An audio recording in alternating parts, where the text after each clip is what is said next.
how can an Amazon PPC audit actually improve my business?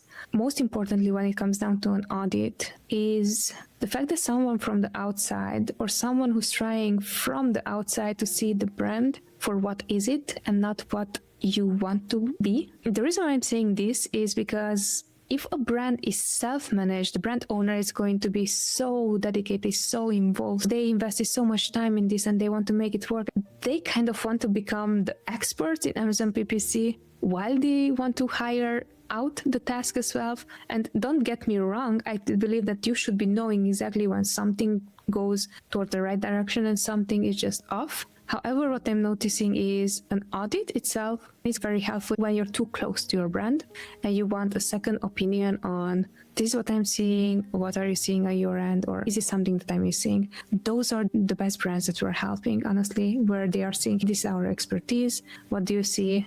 I'm too close to it. I want to make it work. This is my strategy. How would you make that work? If you're interested in that, I would recommend you to reach out to contact@scaleway.io if you need someone to help with stepping back and seeing this is what it goes on right now in my ads. How do you see, how could this be improved? That is the most value that someone can give you through an Amazon PPC audit.